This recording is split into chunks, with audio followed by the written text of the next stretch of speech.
Bonjour à tous, bienvenue pour les questions d'actualité sur Public Sénat dans moins de 15 minutes. Place donc à ces questions d'actualité. Nous allons débattre pendant 15 minutes de toute l'actualité parlementaire, mais aussi politique. Il y a beaucoup de choses à dire avec deux sénatrices. Laurence Rossignol, bonjour. Bonjour. Sénatrice de l'Oise PS, porte-parole du Parti Socialiste. Face à vous, Catherine Procaccia, sénatrice UMP du Val-de-Marne. Bonjour. Bonjour. Alors évidemment, on va débattre des retraites parce que c'est un texte qu'on examine en ce moment même au Sénat. Les textes vont reprendre vers 16h30. Je vous propose de rejoindre Tam Tranui qui se trouve dans l'hémicycle pour nous expliquer un peu ce qu'il se passe sur l'examen de ce texte. Et Tam, on peut dire que le texte venu de l'Assemblée ne correspond plus du tout à celui qui est en train d'être examiné par le Sénat.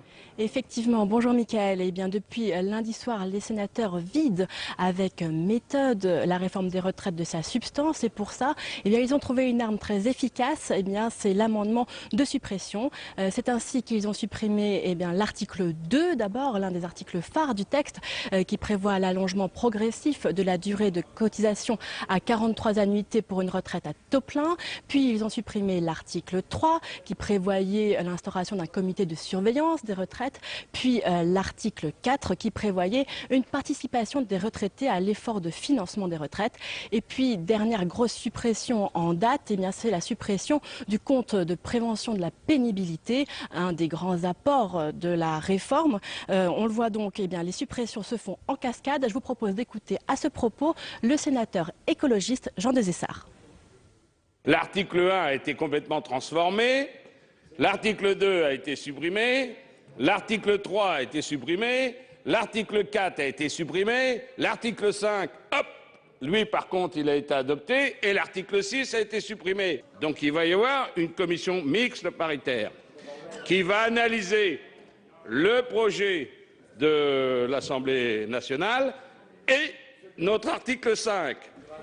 Et oui, un article sur 6, disait Jean Desessard ce matin. L'apport du Sénat risque d'être maigre. Ce travail de sape, entre guillemets, du Sénat n'est pas réellement une surprise. Il faut dire qu'ici, la majorité de gauche est très fragile et très étroite. Il suffit qu'il manque quelques voix écologistes ou bien communistes pour qu'il y ait le rejet d'un article. Et on s'avance donc très certainement vers un rejet du texte ce soir ou lundi. Par la suite, il y a très très peu de chances que députés et sénateurs parviennent à un accord en commission mixte paritaire. Et à la fin, c'est l'Assemblée nationale qui aura le dernier mot. Et fin novembre, on devrait donc revenir à une version initiale du texte. Merci Tam, vous suivez tout ça pour nous. On se retrouve juste avant les questions d'actu. Je reviendrai vers vous avec d'autres questions. Donc nous allons débattre tout d'abord des retraites, si vous le voulez bien. Il y a beaucoup d'actualités. Vous avez entendu ce qu'il se passe. Le texte qui vient de l'Assemblée... Comment, on y est toutes les deux. Bien sûr, vous êtes toutes les deux sur ce texte sur les retraites. Et justement, vous avez entendu ce que disait Tam Tranui à l'instant. Détricotage. Je m'adresse tout d'abord au Parti Socialiste, évidemment, parce qu'ils sont pour les premiers concernés par ce détricotage de ce texte. Ça vous surprend ou pas ? Non, malheureusement, ça ne me surprend pas. Mais alors que ce texte est un texte qui, à la fois, pérennise financièrement le système de retraite et puis crée des avancées nouvelles importantes, en particulier ce compte pénibilité, des mesures pour l'égalité des pensions entre les hommes et les femmes, on assiste à un travail absolument désastreux au Sénat. Mais je crois que c'est encore plus désastreux pour le Sénat que pour les retraites. Ça veut dire quoi? C'est l'institution Sénat qui est, qui est mise sur le devant de la scène et finalement, qu'est-ce que vous voulez dire? Je vais aller jusqu'au bout. Au bout du compte, le texte reviendra à l'Assemblée nationale et l'Assemblée nationale réadoptera un texte conforme à l'intention du gouvernement et à la majorité parlementaire. Mais ce qui se passe au Sénat, c'est la coalition entre ceux qui trouvent qu'il y en a trop dans ce texte et ceux qui trouvent qu'il n'y en a pas assez. Et ceux-là votent ensemble. En gros, les différents groupes votent des amendements de suppression, etc. Ils votent tous ensemble. Résultat, effectivement, d'article en article, il n'y a plus de texte. À la fin, on va voter sur rien. Mais à un moment donné... C'est tout le travail du Sénat qui à un moment donné, ce que les gens vont se poser comme question, c'est à quoi sert le Sénat? Parce que défaire, ce n'est pas toujours faire. En fait, c'est votre faute, si on comprend bien, Madame Procaccia.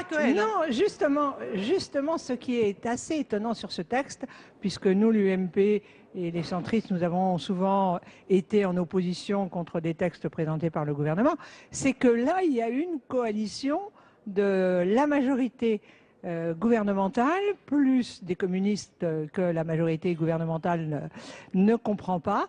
Et en fonction des articles, il y a vraiment toute la gauche, hormis le PS, qui se trouve opposée à ce texte sur les retraites. Ce qui est frappant, c'est ça, c'est ce mécontentement au sein des gens qui sont à gauche, des gens qui sont censés défendre le gouvernement et aussi d'un certain nombre de partis qui font partie de la majorité. C'est que finalement ce texte ne contente que le Parti socialiste. Il y aurait eu du temps pour analyser, il y aurait eu 2 lectures pour analyser ce texte.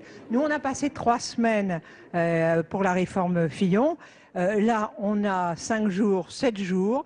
Il y a une seule lecture, eh bien, je crois que chacun exprime son mécontentement. Donc, ce mécontentement, c'est une faute de temps, finalement. C'est pas un mécontentement sur le fond. Et il n'y a pas de problème de temps, puisque la retraite, c'est en 2035. Vous allez prendre la parole.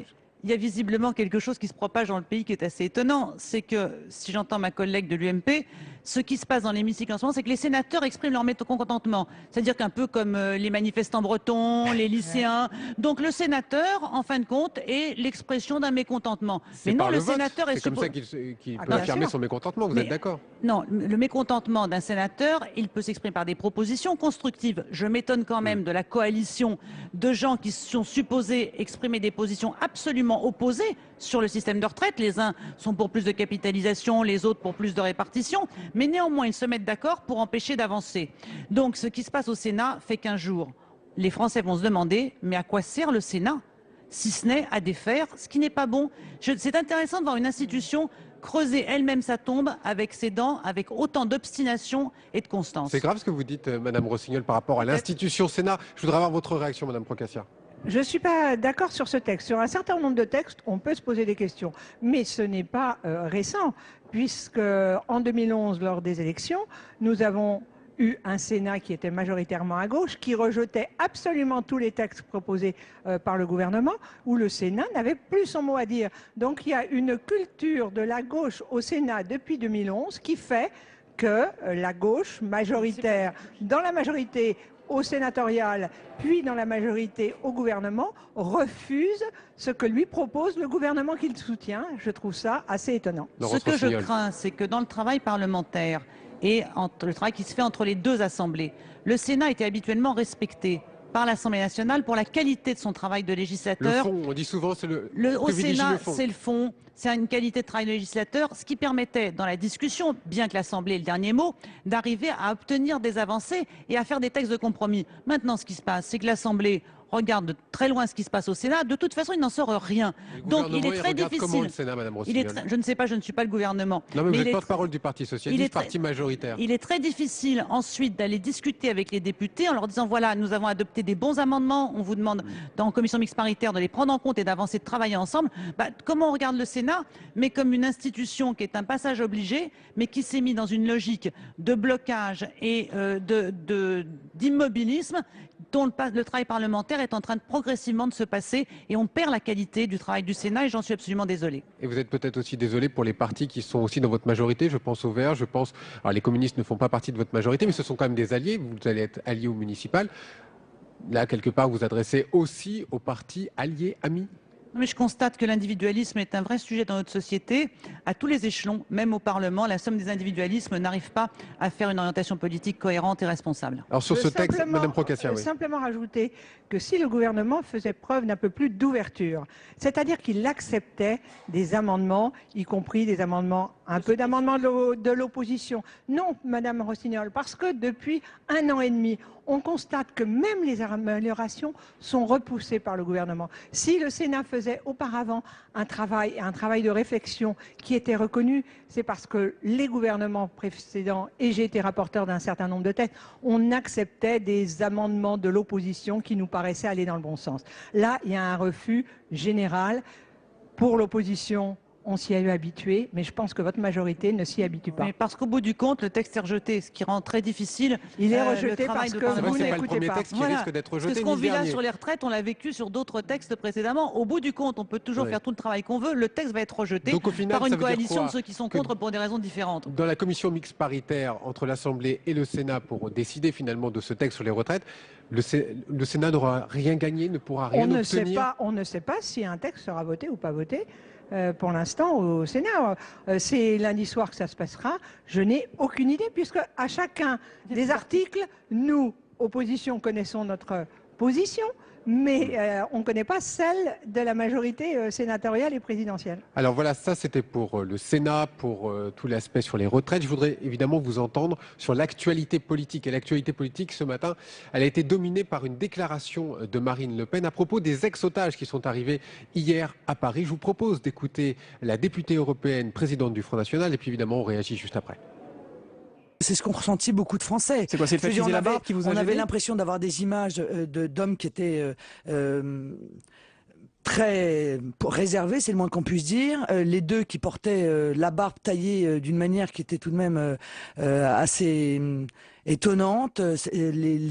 L'habillement était étrange. Enfin, voilà. Ils reviennent de 3 ans de détention quand même. Bien sûr, monsieur, mais cet otage avec, le chèche sur le visage, tout ça, voilà, je pense que ça mérite peut-être quelques explications de leur part, parce que c'est vrai que ça a laissé, je crois, une impression étrange aux Français. Voilà pour la déclaration de Marine Le Pen ce matin chez nos confrères d'Europe 1. À la une du Monde, je voudrais juste vous livrer ce titre. Le dérapage de Marine Le Pen, Laurence Rossignol, porte-parole du Parti Socialiste. C'est un dérapage ? Bien sûr, c'est un dérapage. Si c'était quelqu'un d'autre, on pourrait prendre ça avec humour et dire « je crois qu'ils regardent trop de séries télévisées et qu'ils ont trop vu Homeland et ces histoires d'otages qui sont retournées par les ravisseurs ». Mais le problème avec les Le Pen, c'est la constance dans l'incapacité à tenir longtemps les tentatives de respectabilité. Marine Le Pen a essayé de devenir une femme politique respectable, comme son père avait essayé de le faire dans le passé, et puis il y a toujours un moment donné où leurs efforts s'effondrent devant la réalité de ce qu'ils sont, c'est-à-dire la haine, la peur de l'autre, la volonté de toujours stigmatiser, de dénoncer et de traquer partout le musulman, l'étranger, l'autre. Et là, Marine Le Pen vient de rentrer dans le rang de la famille Le Pen de ces grandes déclarations honteuses, indignes d'une responsable politique française. Elle est une digne héritière de la famille Le Pen ce matin. On peut dire aussi peut-être que c'est une question de stratégie et être au centre de la question politique, c'est peut-être ça aussi, non ? Et que les médias lui donnent naturellement la parole, la première page du journal. Mais vous ne trouvez pas ça choquant, Madame Procacia ? Moi, je pense que Mme Le Pen aurait passé 3 ans en détention. Elle s'exprimerait peut-être pas comme ça. Mais je pense qu'effectivement, lui consacrer une première page sur des déclarations qui sont ridicules, ça ne mérite pas de consacrer du temps politique. Merci beaucoup, mesdames. Merci d'avoir répondu à nos questions. Je voudrais qu'on aille retrouver dans l'hémicycle Tam Tranui parce que le président du Sénat est en train d'arriver sur le plateau pour l'hémicycle dans tout de suite les questions d'actualité. C'est Tam Tranui. Est-ce que vous pouvez nous dire un peu comment ça va se passer aujourd'hui ? Oui, bien écoutez, on peut noter certaines questions qui s'annoncent déjà marquantes. Il va y avoir François-Noël Buffet, sénateur UMP du Rhône, qui interrogera Manuel Valls sur les Roms. Le ministre de l'Intérieur sera dans l'hémicycle pour lui répondre directement. Manuel Valls qui répondra également à une question de l'UMP, Michel Savin, sur les crédits de la gendarmerie. Ça, c'est une question sur laquelle il y a beaucoup d'attentes, à laquelle le ministre de l'Intérieur a déjà partiellement répondu ce matin en annonçant le déblocage de 111 millions d'euros pour la police et la gendarmerie. À noter également une question de Leïla Aïchi, sénatrice écologiste, qui va poser une question sur la défense des ONG environnementales.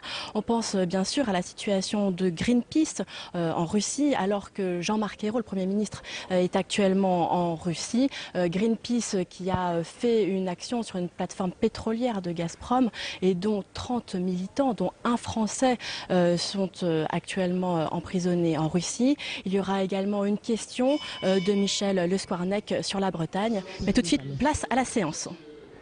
Absolument, Tam. Vous avez tout dit. Place à la séance des questions d'actualité. Les questions d'actualité au gouvernement. Je rappelle 2 minutes 30 pour l'auteur de la question et pour la réponse. La parole est à Monsieur Émeric Montesquiou pour le groupe UDI-UC. Monsieur le Président, mes chers collègues, ma question s'adresse au ministre de la Réforme de l'État. Face au déficit budgétaire, chacun doit participer à la baisse des dépenses, y compris les territoires. Or, l'État ne s'applique pas l'effort qu'il leur demande. En effet, entre 2013 et 2015, les dotations aux collectivités territoriales baisseront de 3,6%, alors que les dépenses de l'État augmenteront de 2%. Elles passeront de 299 milliards et demi à 305,5 milliards. L'effort que vous demandez aux petites communes rurales n'est pas soutenable. Ces communes ont des ressources extrêmement faibles où les dotations tiennent une place majeure. Leurs dépenses de fonctionnement, notamment salariales, sont quasi incompressibles.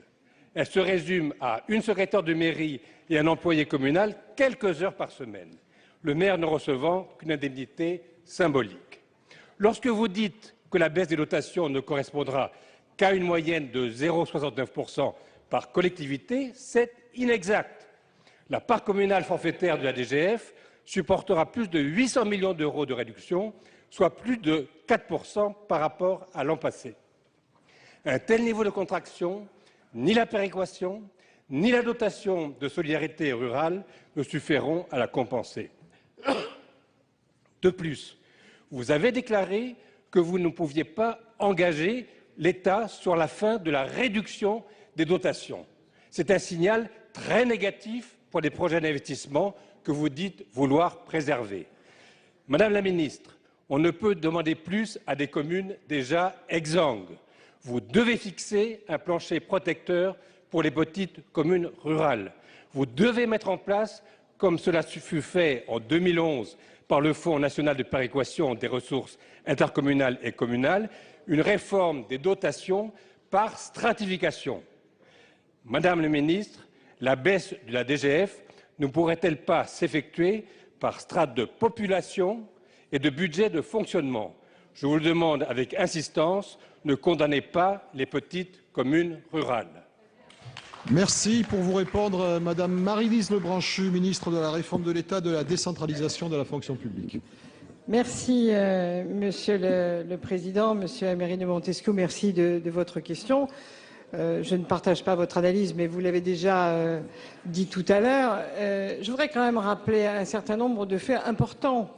Effectivement, 1,5 milliard de suppression, c'est, alors je n'ai pas dit c'était 0,69% de moyenne, je dis que c'était 0,69% des dotations. Il ne faut pas oublier que les chiffres des dotations de l'État dépassent les 80 milliards, que si vous prenez le tout avec ce que nous avons fait comme effort, plus 4% pour la DSU, plus 4% aussi pour la DSR, ça rejoint vos préoccupations, nous ne sommes pas à moins 0,69% pour la moyenne des collectivités rurales non plus. Première chose, il fallait participer à l'effort. Nous sommes très en deçà.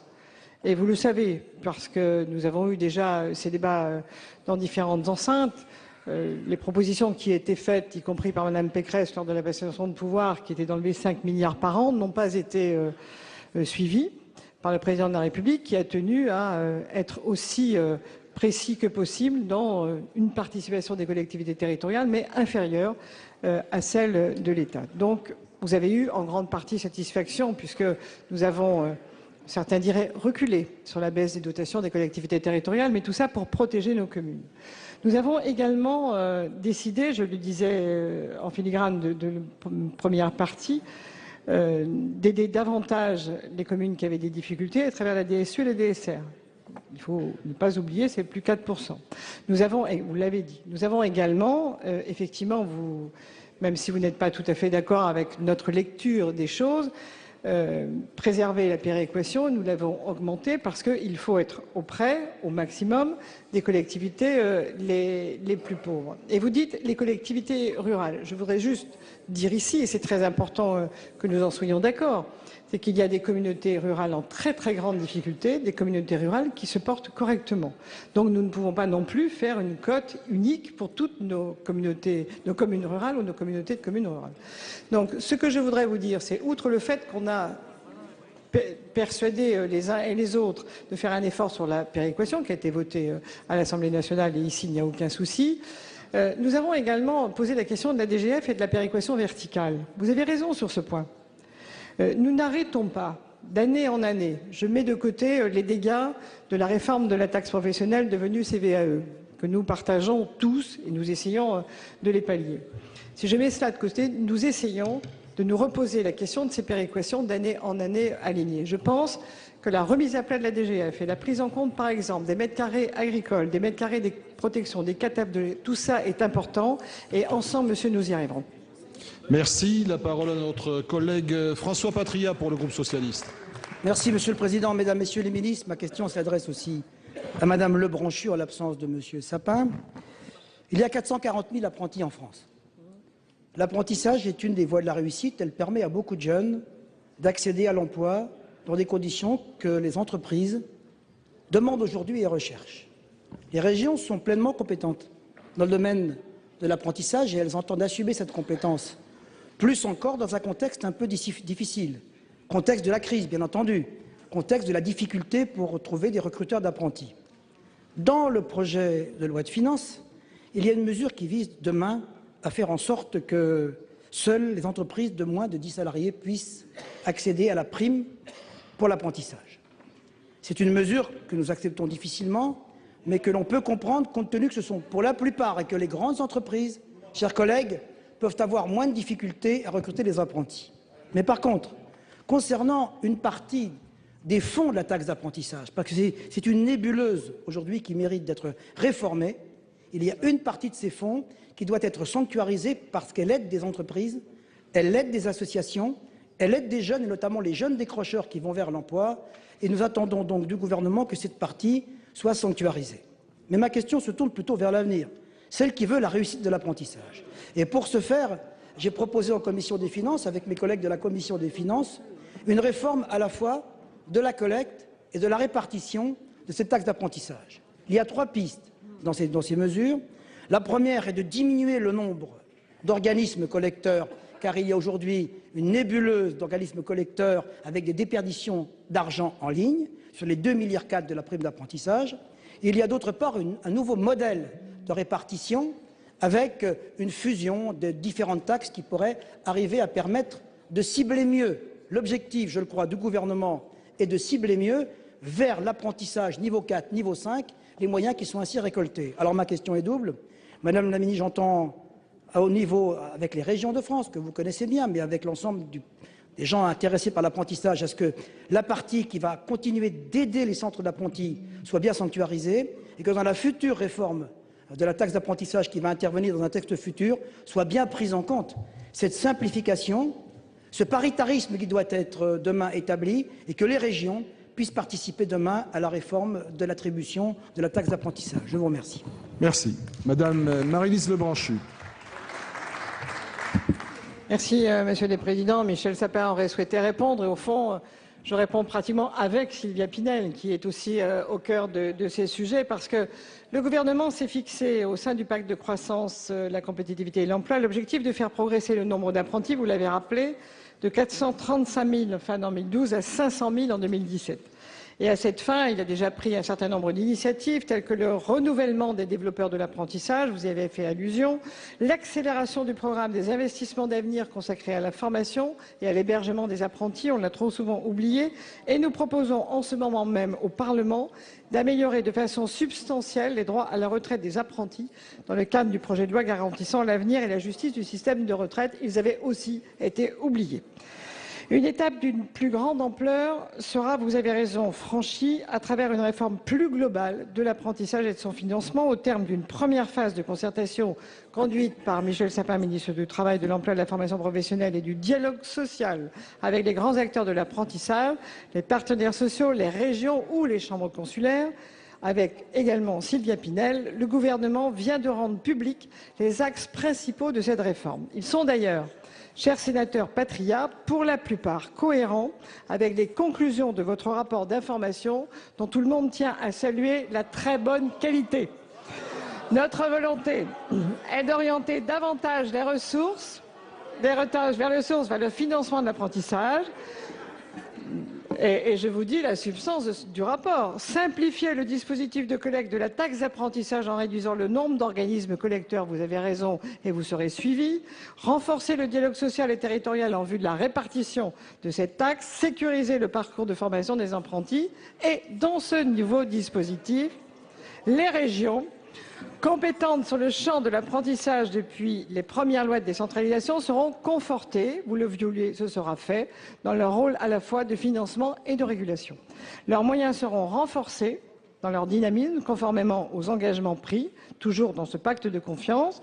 Et dans ce but, une part de la taxe d'apprentissage sera régionalisée et son produit réparti selon des règles favorables au développement de l'apprentissage lui-même. En outre, une concertation sera organisée entre les régions et les organismes collecteurs sur la répartition des fonds libres, et ce afin d'articuler au mieux les politiques de développement de l'alternance des branches et des territoires.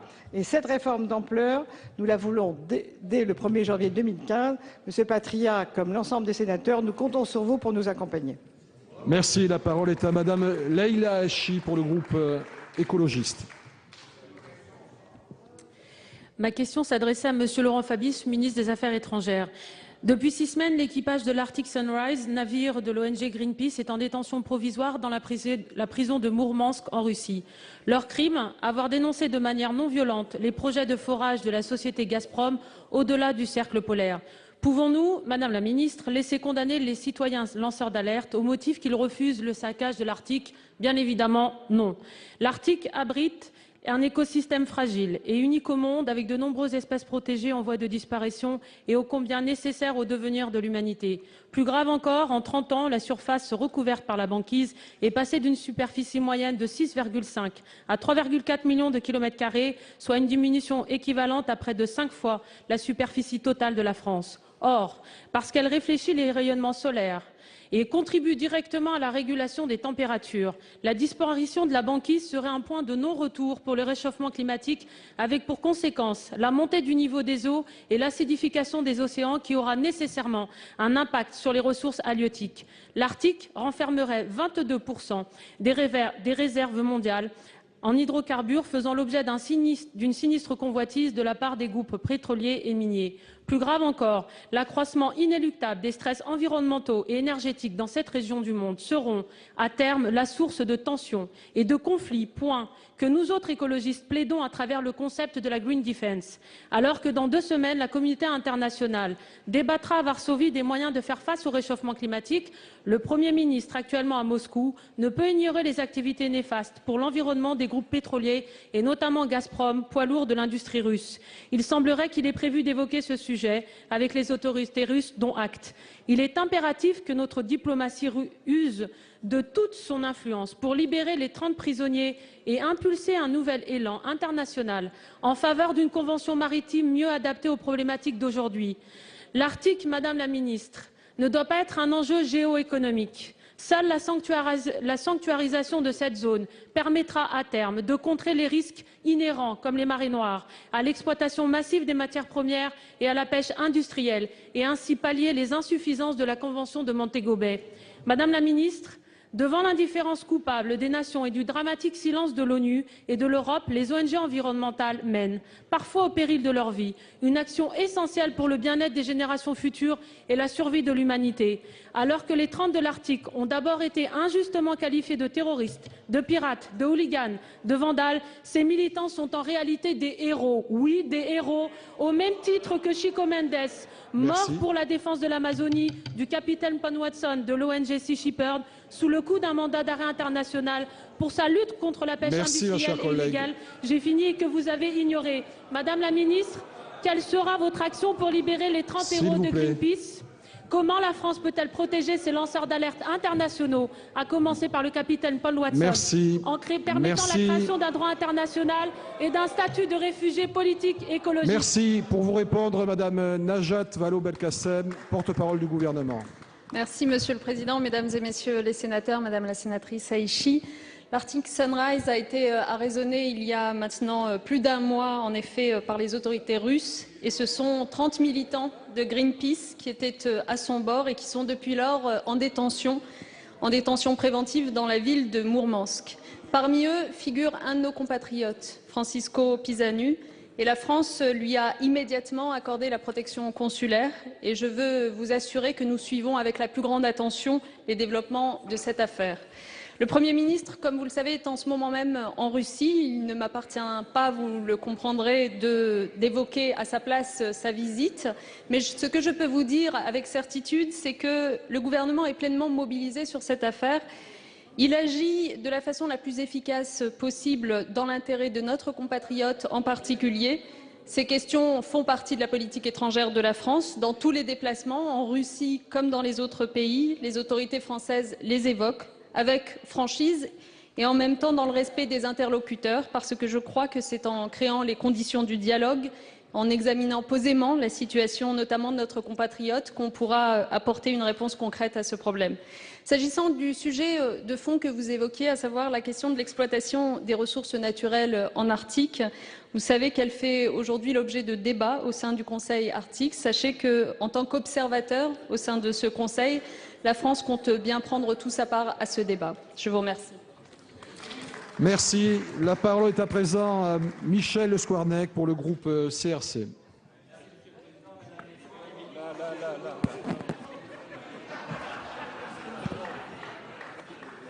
Merci, Monsieur le Président, Mesdames et Messieurs les ministres, mes chers collègues. Ma question s'adressait à Monsieur le Premier ministre.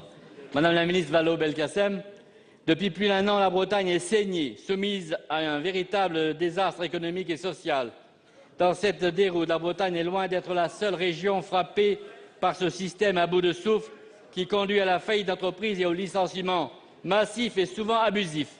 Ce que vous appelez la compétitivité représente pour nos concitoyens une réalité tragique à l'opposé d'une visée humaniste. Au regard du contexte actuel, l'annonce de la suspension de l'application de l'écotaxe sur l'ensemble du territoire national était la seule décision adaptée face à l'urgence sociale et la cristallisation des mobilisations et des tensions. Pour autant, l'écotaxe ne doit pas être rejetée par principe. Sa mise en œuvre doit s'inscrire dans une réflexion globale sur la transition écologique des territoires par le développement du ferroutage, la relocalisation des modes de production et de distribution. Un grand débat sur les coûts du transport s'impose. Mais cette volonté est loin d'être évidente pour la Bretagne, d'autant plus que vous avez annoncé le non-financement de la ligne de chemin de fer Brest-Quimper-Rennes. Comment alors, dans ces conditions, changer les pratiques vers de nouvelles infrastructures de transport si l'État n'accorde pas les moyens suffisants pour les créer? Toutefois, l'écotaxe n'est pas la seule cause de la crise du monde agricole et du modèle économique breton. Au nom des seuls signaux du marché, les entreprises se livrent à la plus farouche concurrence du coût du travail et des cours agricoles les plus bas. Seuls les actionnaires s'engraissent alors que les milliers de salariés sont abandonnés à leur sort. Il n'y a pas de fatalité aux politiques d'austérité, de chômage de masse, de dumping social, des conséquences désastreuses de la loi LME et des tentatives de contractualisation plus favorables aux grands distributeurs qu'aux producteurs. Il faut engager la bataille de la réindustrialisation agroalimentaire. Son avenir et une nouvelle ambition agricole passent par la juste rémunération du travail des salariés et des paysans et doivent soutenir des filières de production relocalisées. Pour s'en sortir, il faut d'urgence une autre voie. Le gouvernement doit s'opposer au licenciement boursier, mettre en place de nouveaux systèmes de régulation, mais surtout et prioritairement mener une réforme fiscale d'envergure mettant la justice et l'équité au centre de notre fiscalité. La Bretagne veut vivre. Quelles mesures comptez-vous mettre en œuvre dans les prochains mois pour que la Bretagne retrouve espoir en l'avenir? Merci, Madame Najat Vallaud-Belkacem. Merci, Monsieur le Président. Monsieur le sénateur Le Squarnec, merci de cette question qui porte sur un sujet dont vous savez qu'il est notre première préoccupation. Le Premier ministre réunissait encore mardi dernier les élus de Bretagne. C'était une réunion exceptionnelle associant à la fois les parlementaires, mais aussi les élus de la région et du département, réunis à Matignon. Une réunion exceptionnelle parce que la situation était exceptionnelle et vous en étiez, je vous en remercie. La Bretagne, qui est une région dynamique, qui dispose de nombreux atouts, traverse aujourd'hui une crise en particulier dans le secteur de l'agroalimentaire. Le gouvernement s'est mobilisé dès le début et a pris l'initiative. Je pense en particulier à la situation que nous avons trouvée à Doux ou encore dans le groupe GAD. Le 12 septembre dernier, le Premier ministre a annoncé un plan agroalimentaire pour la Bretagne. Il a également annoncé des mesures d'urgence, des moyens financiers immédiatement disponibles, notamment pour accompagner les salariés de ces entreprises et les entreprises les plus touchées.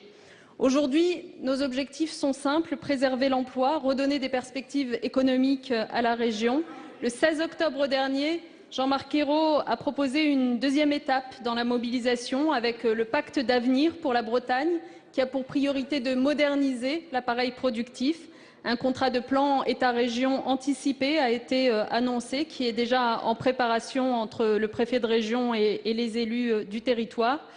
Force est de constater aujourd'hui que ce travail nécessite d'être collectif et que c'est ce qui fera la force de la Bretagne. Or, ce travail a été bloqué, en effet, vous l'avez dit, par un sujet, l'écotaxe, ce projet qui avait été voté en 2009, conçu par l'ancienne majorité, préparé par l'ancien gouvernement, dont la mise en œuvre avait déjà été reportée une fois, preuve des difficultés qu'elle posait.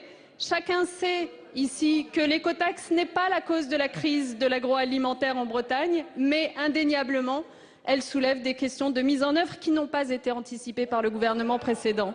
Alors le gouvernement actuel a déjà corrigé certains effets négatifs de cette écotaxe, mais à l'évidence, ça n'était pas suffisant.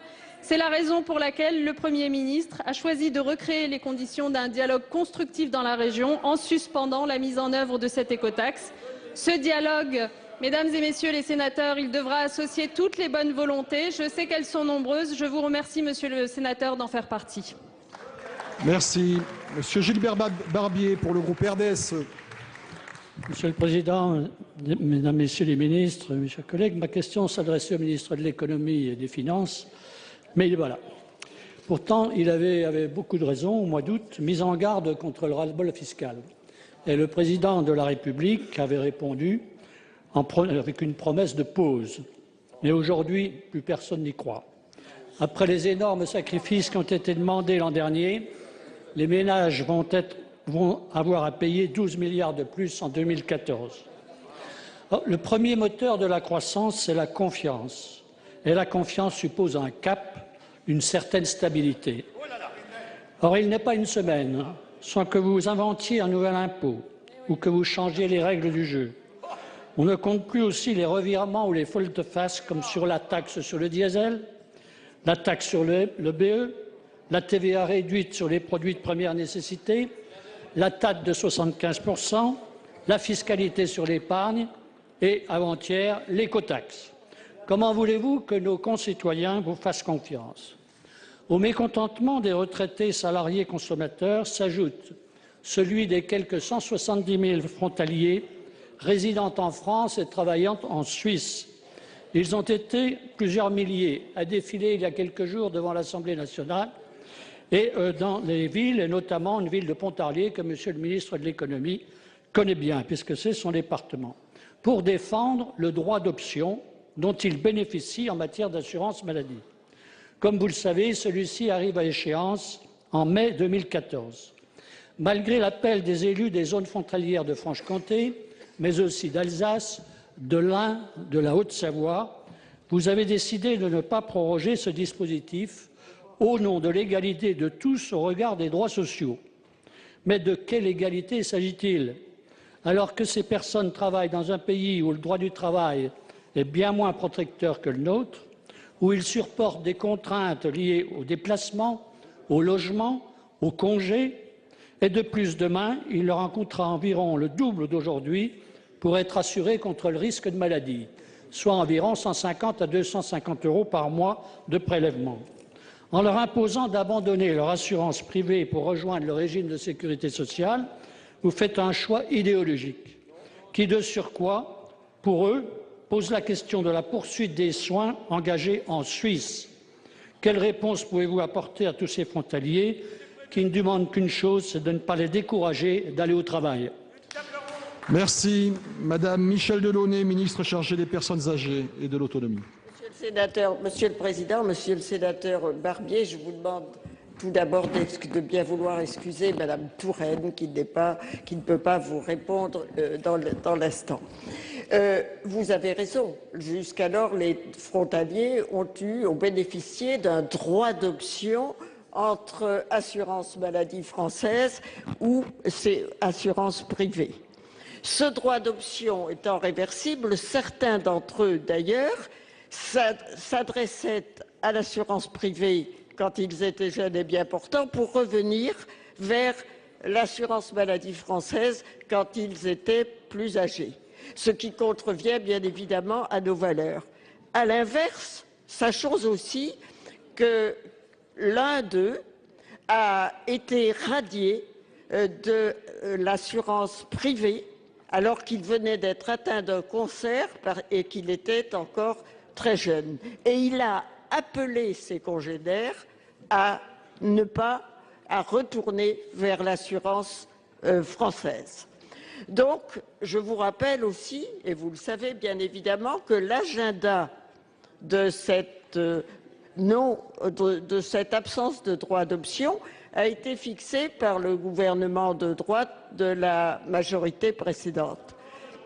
C'est vrai.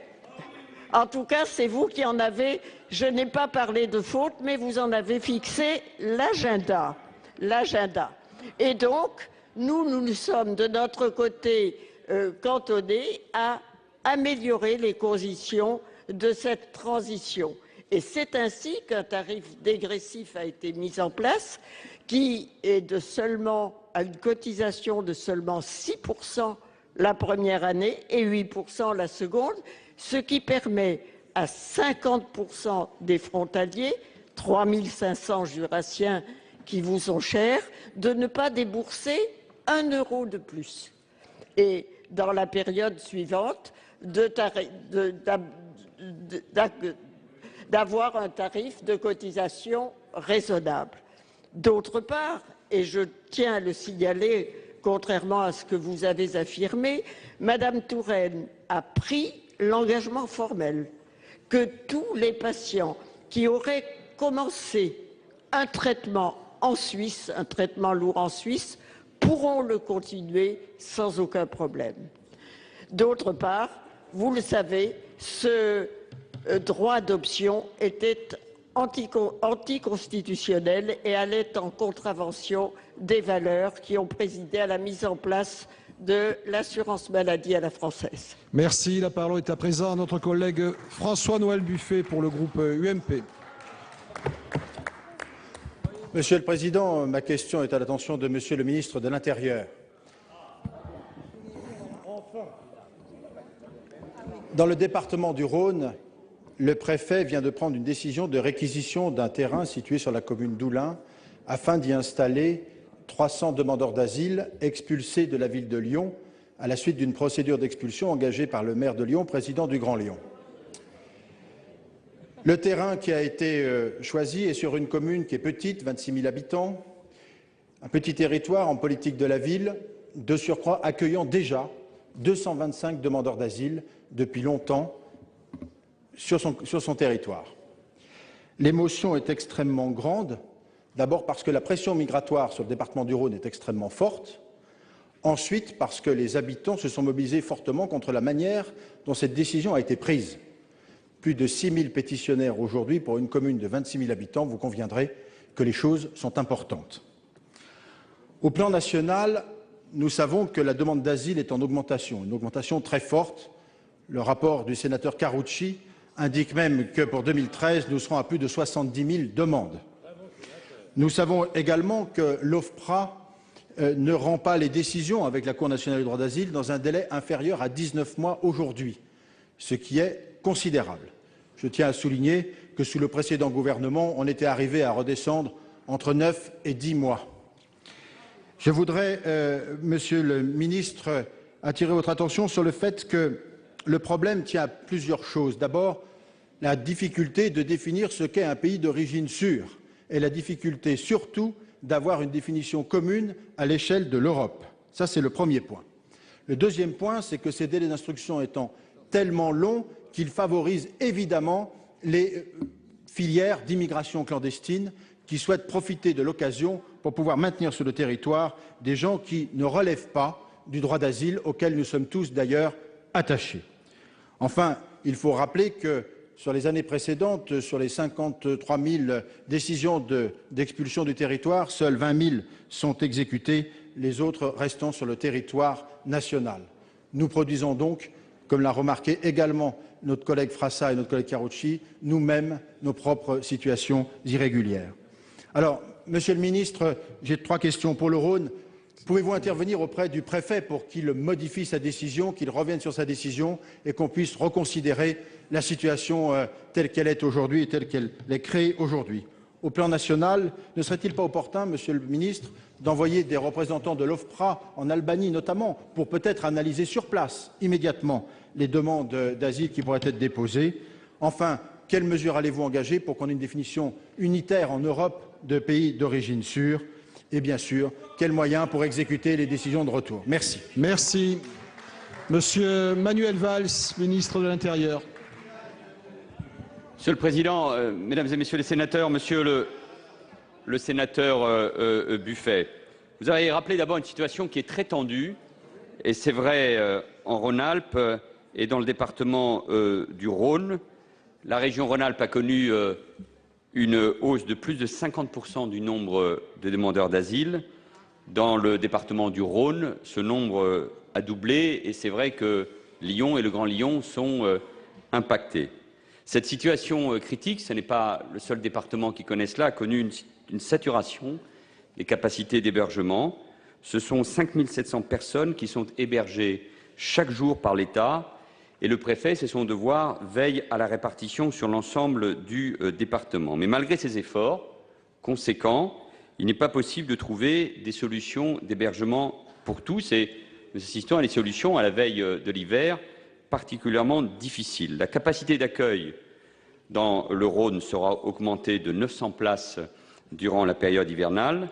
C'est pourquoi le préfet a décidé, mais je vais en dire un mot, d'héberger sur un terrain de votre commune 290 demandeurs d'asile qui occupaient depuis le début juillet 2013 une zone à côté de la gare de Lyon-Perrache sous un autopont avec près de 100 enfants dans des conditions terribles. J'ai pu moi-même le voir de mes yeux il y a quelques jours. Depuis 2011, d'autres communes, dont la vôtre, de l'agglomération lyonnaise, ont participé à cet effort collectif d'hébergement, mais il est évident que nous ne tiendrons pas très longtemps avec ce type de solution.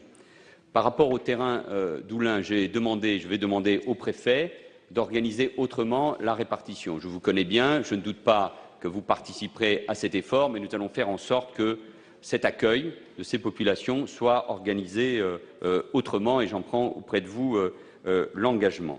Pour ce qui concerne la réforme du droit d'asile, elle est en cours depuis plusieurs mois avec une concertation qui est menée par Valérie Létard et Jean-Louis Touraine, notamment pour réduire les délais. Ils étaient autour de 20 mois sous le gouvernement précédent.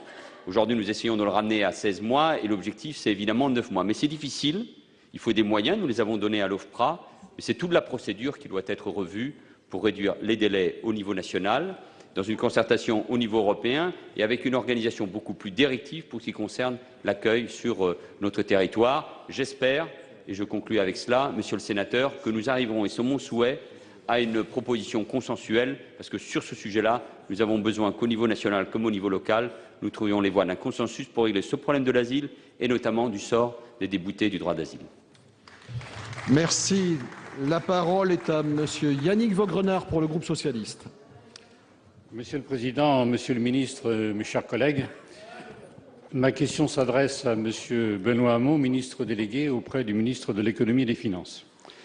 Je souhaite, Monsieur le Ministre, vous interroger sur la situation d'une industrie forte et emblématique dans notre pays, à savoir la construction navale. Les chantiers de Saint-Nazaire en Loire-Atlantique ont su construire le Normandie, le France, le Queen Mary II et débutent depuis quelques semaines la construction du plus grand navire de croisière du monde, l'Oasis 3. Par ailleurs, la diversification est bien présente avec le développement en particulier de l'éolien offshore. La qualité de la main-d'œuvre est donc mondialement reconnue et appréciée.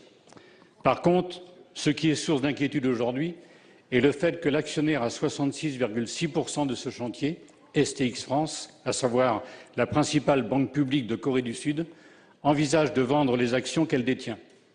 Elle est en effet en quête de liquidité compte tenu de la situation dramatique du géant naval STX Corée.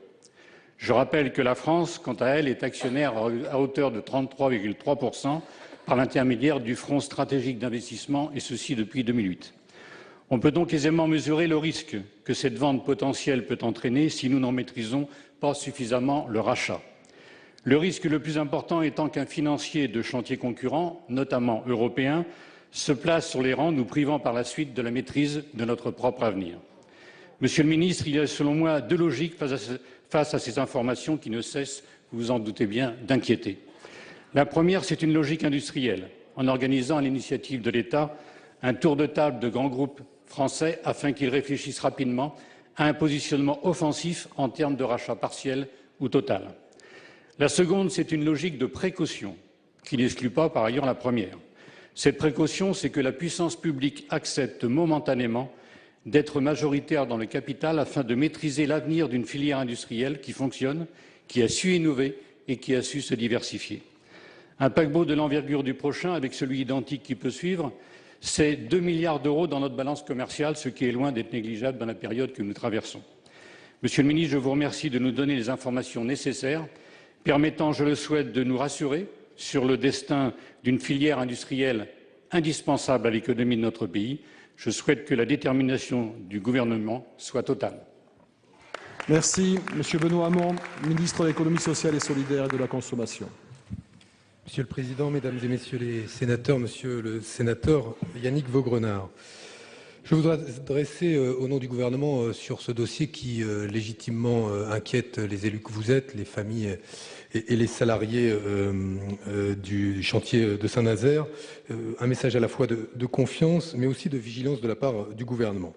En effet, nous suivons avec la plus grande attention les développements actuels concernant la situation financière du groupe coréen STX. Ce dernier est actionnaire majoritaire d'STX Europe, qui lui-même détient plus de 66% d'STX France.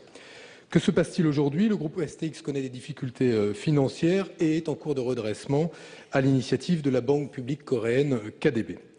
La question ou l'option d'une cession de certains de ses actifs, notamment en Europe, est aujourd'hui posée, sans que pour autant, je tiens à vous le dire, le gouvernement ait été officiellement informé ou notifié de ses intentions. À ce jour, l'État, actionnaire indirect de STX France via Bpifrance, n'a pas été saisi par STX Corée. Or, aucun projet de cession ne peut avoir lieu sans information préalable de l'actionnaire public français. Plusieurs points doivent donc être soulignés. En aucun cas, la situation économique et le financement des chantiers de Saint-Nazaire ne sont en cause dans le développement de la situation du groupe STX Corée. STX France, à l'inverse, a pleinement consolidé son activité ces derniers mois grâce à d'importants contrats remportés, en particulier à l'export, notamment, comme vous l'avez cité, monsieur le sénateur, la construction du plus grand paquebot de croisière du monde, Oasis 3. L'activité de Saint-Nazaire n'est donc pas menacée par les événements de Corée. Le gouvernement est pleinement mobilisé sur ce dossier afin de conforter, comme vous l'avez souhaité, parmi les options que vous évoquez, l'avenir industriel des chantiers qu'il continuera d'accompagner dans leur développement et leur diversification. Confiance donc dans l'avenir capitalistique des chantiers et preuve que le gouvernement suit avec la plus grande attention la restructuration actuelle du groupe coréen STX. Le Premier ministre lui-même a évoqué fin juillet, lors de son déplacement en Corée, cette restructuration avec le Premier ministre coréen. Mais cette confiance n'empêche pas la vigilance. Le principal enjeu demeure pour nous, comme pour vous, l'activité des chantiers, plus que sa structure actionnariale. De quoi les chantiers de Saint-Nazaire ont-ils besoin aujourd'hui? D'abord, comme vous l'avez dit, de continuer à engranger des commandes pour continuer et pour poursuivre la consolidation des perspectives de charge de travail. Ensuite, de poursuivre les actions visant à renforcer leur compétitivité et à circonscrire l'exposition de leur activité à un nombre limité de commandes dans le secteur de la croisière. C'est le sens des développements dans le domaine de l'éolien offshore que vous avez évoqué. Ces aspects sont d'autant plus importants pour l'entreprise que les questions actionnariales. Et d'un mot, je conclurai là-dessus, Monsieur le Président, l'État entend donc rester un partenaire de long terme du groupe, aux côtés d'actionnaires industriels responsables, désireux de développer la société, son activité et l'emploi. Merci. La parole à Alain Dufaux pour le groupe UMP. Merci, Monsieur le Président. Mesdames et Messieurs les ministres, mes chers collègues, ma question s'adressait à Monsieur le ministre délégué aux anciens combattants. Et sur le sujet qui nous intéresse, et en préambule, je souhaiterais que nous évitions les polémiques et que les réponses qui me seront apportées sortent du sempiternel refrain « quand vous étiez au gouvernement ». Je souhaite également associer à ma question Monsieur Marcel Pierre Clerch, président du groupe des sénateurs anciens combattants. Alors, Monsieur le ministre, le 24 septembre, vous avez publié un décret amputant de 20% la rente mutualiste du combattant. Je rappelle qu'elle a été créée en 1923. S'il est impératif de réduire la dépense publique, nous considérons que cela ne peut se faire sur le dos de ceux qui ont combattu pour la liberté et pour les valeurs de la France. Pour les anciens combattants et pour les soldats engagés aujourd'hui en OPEX, qui sont les anciens combattants de demain, la rente mutualiste est plus qu'un simple droit que l'on ne peut ajuster au gré des impératifs budgétaires. C'est en effet un droit imprescriptible, une reconnaissance de la nation tout entière pour leur engagement et leur sacrifice sous le drapeau français. Alors, Monsieur le ministre, nous savons que vous avez engagé des négociations avec Bercy et les principaux organismes gestionnaires tels que la CARAC ou France Mutualiste.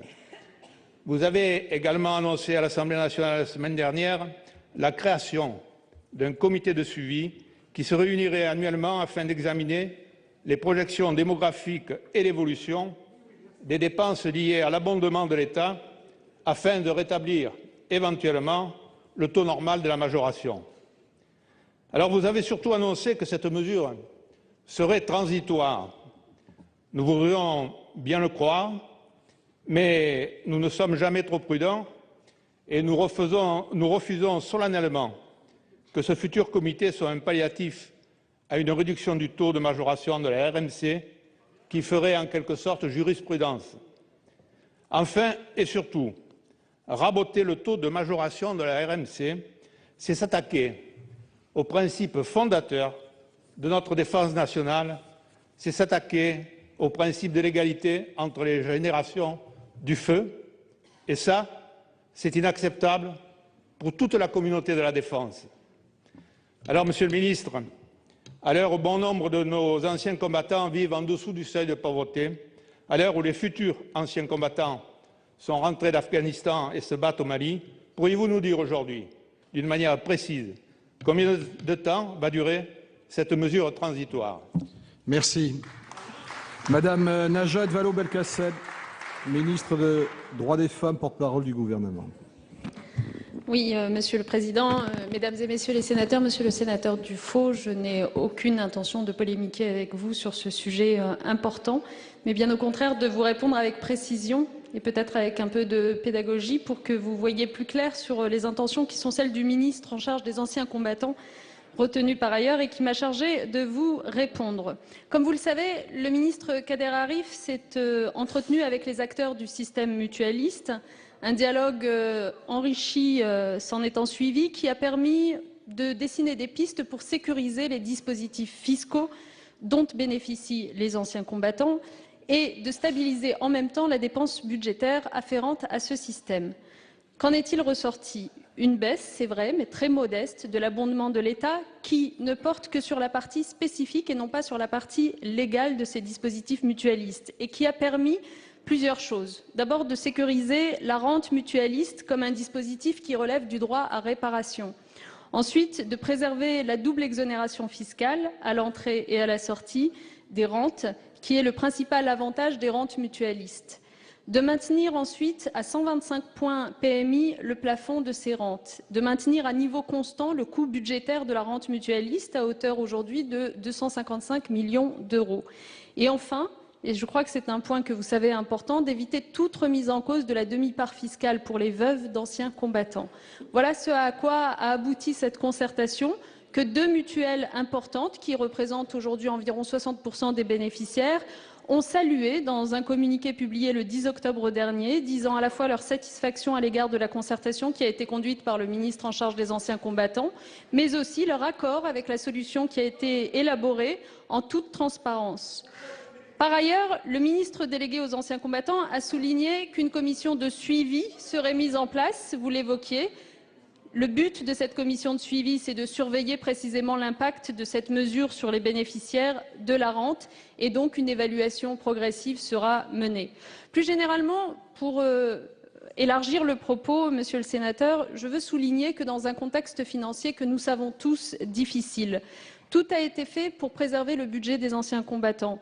Il est à la baisse, c'est vrai, de 2,7%, mais cette baisse est inférieure de moitié à celle que la précédente majorité à laquelle vous appartenez lui avait imposée entre 2011 et 2012, 5,4% de baisse à l'époque.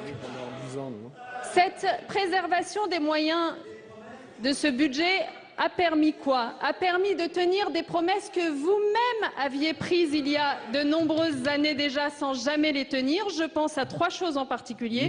L'extension du droit à la carte du combattant aux personnes qui ont participé aux opérations militaires en Afrique du Nord, l'accroissement de 6% de l'aide sociale de l'Office national des anciens combattants et enfin la meilleure prise en charge des invalides mutilés grâce au financement de prothèses nouvelle génération. Je crois qu'on peut tous les saluer ici. Merci. La parole à Michel Savin pour le groupe UMP. Merci, Monsieur le Président, Mesdames et Messieurs les ministres, mes chers collègues. Ma question s'adresse à Monsieur le ministre de l'Intérieur.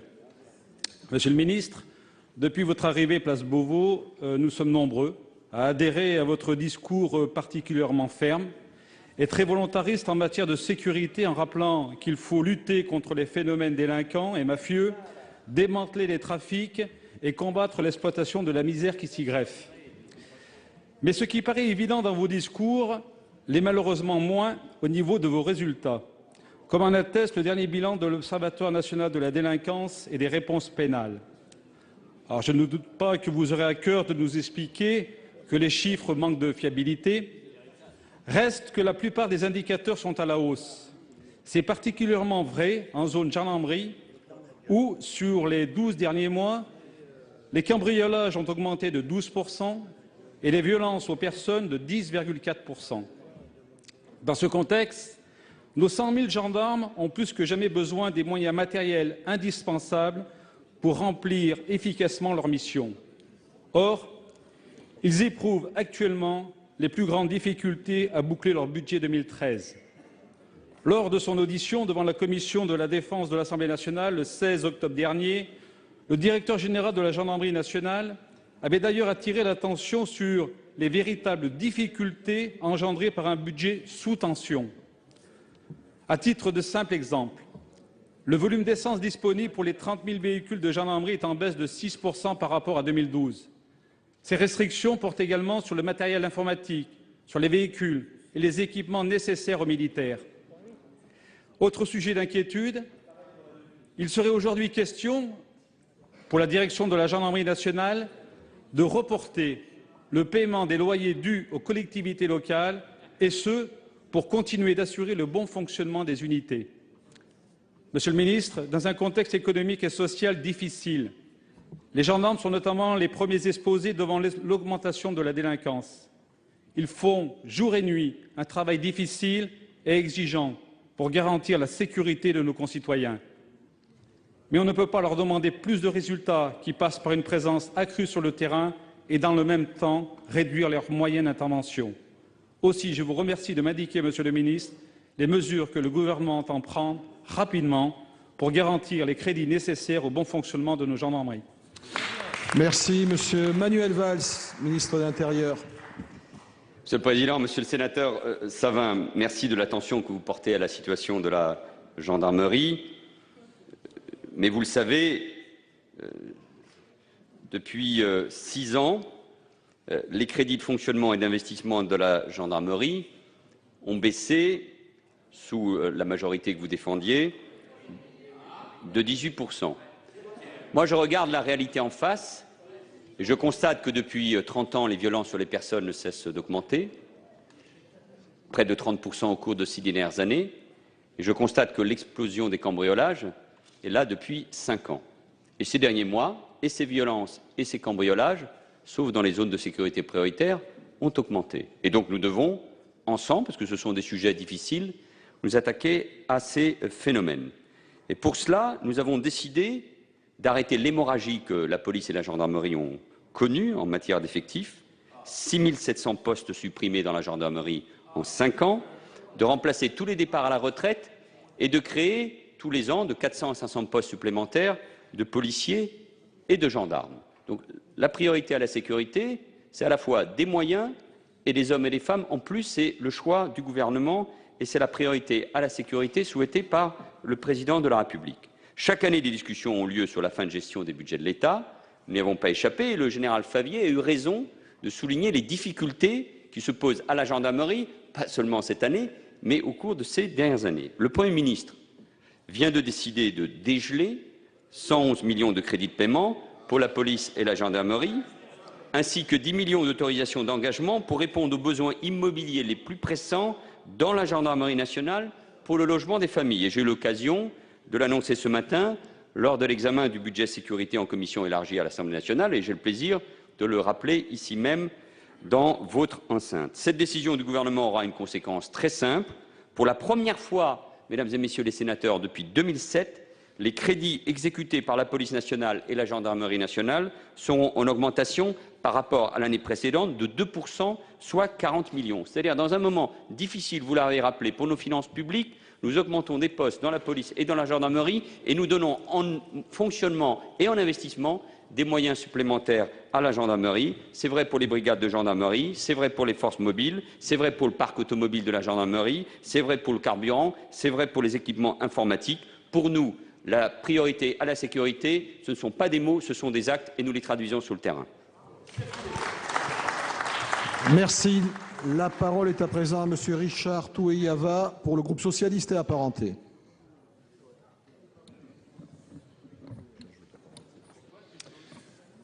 Monsieur le Président, Mesdames et Messieurs les ministres, mes chers collègues, ma question s'adresse à Monsieur le ministre chargé de l'économie sociale et solidaire et de la consommation.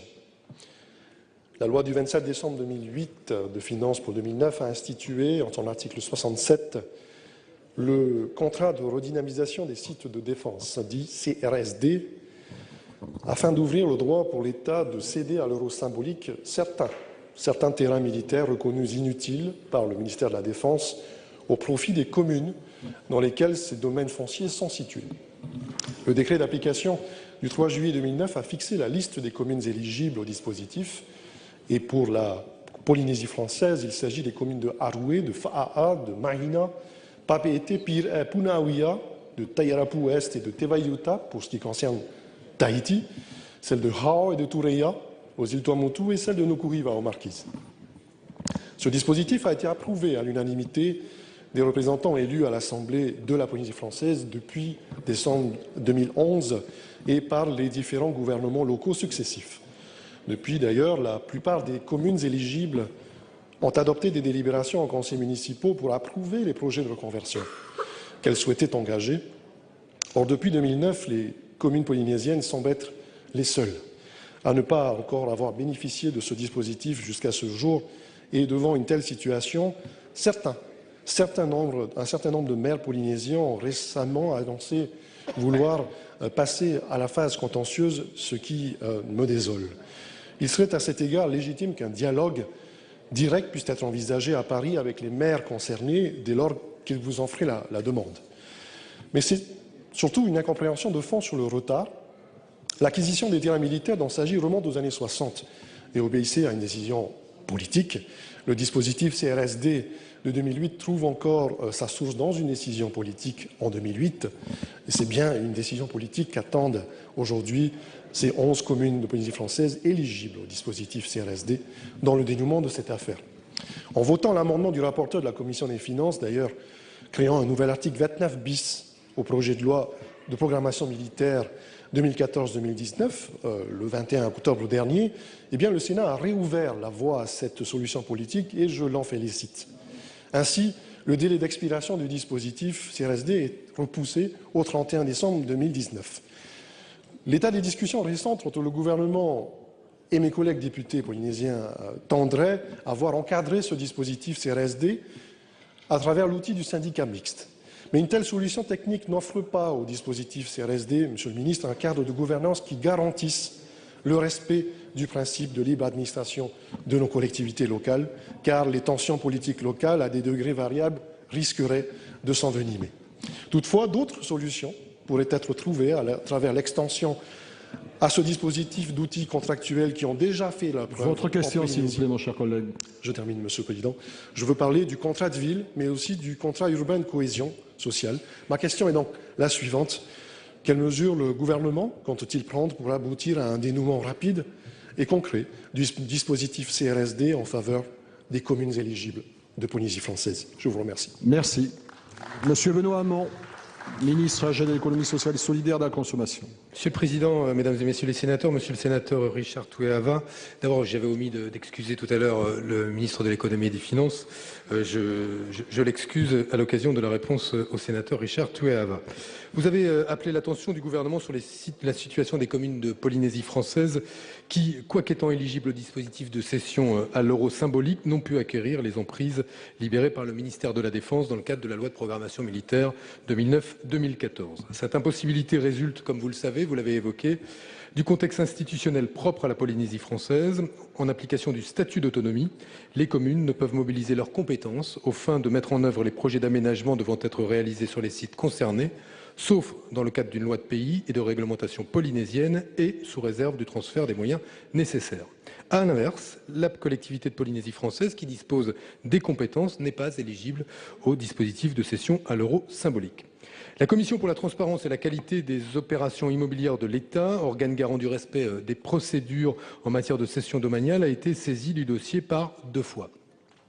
Cette commission, composée de membres des corps d'inspection et de contrôle, ainsi que des magistrats du Conseil d'État, a invariablement rendu un avis négatif, motivé principalement par la difficulté juridique que j'ai rappelée. La situation actuelle ne résulte donc pas d'un blocage du gouvernement, mais plutôt d'un défaut du dispositif mis en place par nos prédécesseurs qui ont omis de prendre en compte les spécificités du contexte institutionnel polynésien et les difficultés d'application qui en résulteraient. Le gouvernement partage, je vous le confirme, votre volonté de trouver une issue rapide à une situation dommageable à la Polynésie française et à ses habitants. Il va de soi que les engagements pris par l'État au titre de l'accompagnement des restructurations de défense doivent être tenus en métropole comme dans les Outre-mer. L'État soutient et soutiendra les projets de redynamisation économique des sites concernés et de construction de logements sociaux. C'est d'ailleurs l'intérêt de l'État qui est propriétaire de ces terrains. La loi de programmation militaire actuellement en discussion au Parlement prévoit explicitement la prorogation du dispositif de cession de l'euro symbolique jusqu'en 2019, vous l'avez vous-même rappelé. Je vous confirme enfin que notre souhait est de faire émerger avant l'expiration du dispositif actuel une solution juridiquement incontestable et qui recueillerait l'assentiment des collectivités. Je conclus pour vous dire que les députés de Polynésie ont à cet égard évoqué la possibilité de constituer des syndicats mixtes. Le gouvernement est à l'écoute de cette proposition et le haut-commissaire assure un dialogue constant avec les collectivités. Si d'autres schémas sont proposés par les acteurs locaux permettant de surmonter la difficulté juridique à laquelle nous faisons face collectivement, le gouvernement est tout naturellement prêt à les examiner avec vous et l'ensemble des acteurs concernés. Je vous remercie. Merci, Monsieur le Ministre. Mes chers collègues, nous en avons fini avec des questions d'actualité au gouvernement. Je vais suspendre la séance. Elle sera reprise à 16h15 pour la suite de la discussion du projet de loi garantissant l'avenir et la justice du système des retraites. La séance est suspendue. Voilà, vous avez pu suivre les questions d'actualité au Sénat et nous, tout de suite, on débriefe, on refait la séance.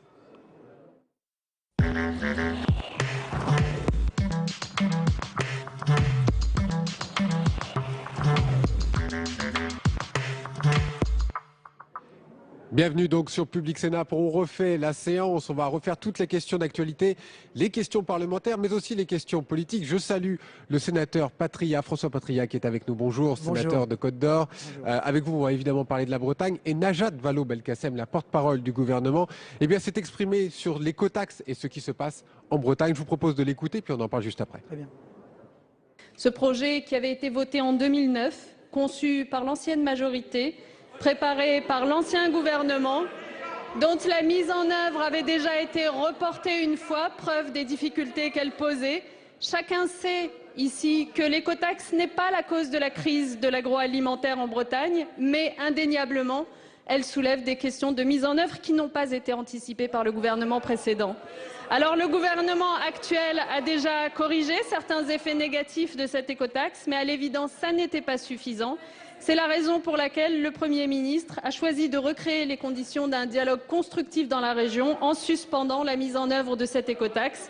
Ce dialogue, mesdames et messieurs les sénateurs, il devra associer toutes les bonnes volontés. Je sais qu'elles sont nombreuses. Je vous remercie, monsieur le sénateur, d'en faire partie. François Patria, vous avez demandé un moratoire sur l'écotaxe. Il y a une suspension, ça a été annoncé par le Premier ministre. Est-ce que vous êtes satisfait ou vous vouliez aller beaucoup plus loin que la suspension? Je crois que le gouvernement a fait preuve, en l'occurrence, à la fois de réalisme, de lucidité, de responsabilité. Mais oui, vous demandiez un moratoire. Mais je demandais un moratoire à partir du moment où un processus était déclenché qui vivait à ce que certains territoires soient traités de façon différente, alors que beaucoup de territoires en France connaissent des difficultés économiques importantes. Je pense à la région Bourgogne qui a perdu 26 000 emplois en 2 ans, 6,8% des emplois, le double de la moyenne française, et qui aujourd'hui, avec des autoroutes à péage, paye en plus l'écotaxe demain s'il devait la payer. Donc ce que j'ai demandé au gouvernement, c'est de faire en sorte que soit entendue la voix des territoires qui disent cette écotaxe, elle a été votée par un gouvernement, par une majorité, et souvent d'ailleurs avec l'assentiment général dans un contexte économique qui était différent. Le contexte économique a changé, il faut en tenir compte pour l'application. Les portiques ont été construits, c'est certain. Et les portiques sont enlevés aujourd'hui. Et les portiques, celui est enlevé aujourd'hui parce qu'il vaut mieux le démonter adroitement que de laisser détruit dans une manifestation éventuelle. Mais je crois que c'est quand même un signe, François Patriat. Ça veut dire que finalement c'est peut-être la fin de cette écotaxe quelque part. L'abandon, je ne saurais le croire, je ne saurais le dire. C'est pas ce qu'a dit le gouvernement, c'est pas ce que j'ai demandé pour ce qui me concerne. Moi j'ai demandé un moratoire jusqu'à ce que la croissance soit là, que les conditions économiques pour les entreprises, qu'elles soient industrielles, artisanales ou agricoles, soient en mesure de l'assumer. Et vous entendez ce que dit la droite, notamment, ils disent 800 millions. Il va falloir trouver 800 millions pour compenser finalement cette suspension. Et bien, compenser ces 800 millions, ce sont les recettes, mais il y a aussi ce qu'on doit verser à une société pour laquelle une commission d'enquête va être créée au Sénat. Une société italienne qui s'appelle Ecomove. Tout à fait. Mais sur le manque à gagner, il est entendu, c'est pour les départements que ça va être difficile demain, qui ont en responsabilité les routes, et pour l'État aussi. Je le comprends bien. Mais il y a un moment où on peut suspendre quelques investissements, parce qu'on ne peut pas, dans le même temps, mettre à mal des entreprises qui connaissent déjà de graves difficultés. Donc, je crois que c'est une solution de sagesse et de lucidité. Le président du groupe socialiste au Sénat, François Rebsamen, demande une commission d'enquête sur cette société italienne. Vous êtes d'accord avec lui? Oui, je pense qu'il faut voir les conditions dans lesquelles ce marché, qui me paraît ce contrat un peu léonin, a été passé compte tenu du rapport qu'il y a entre le coût et puis la ressource. Alors je sais très bien que vous avez un discours de vérité. Je voudrais vous parler d'autre chose. Je voudrais vous parler des cotes de popularité du président de la République et du Premier ministre. Qu'est-ce que vous en pensez aujourd'hui? Il descend presque 27% selon un dernier sondage pour le Figaro Magazine. C'est très bas pour un président de la République. Jusqu'où peut-il aller? Comment peut-il gouverner aujourd'hui? En temps de crise, quand on prend des mesures courageuses, il n'est pas anormal d'être impopulaire. Si l'impopularité, elle est la rançon d'un cap qui est clair,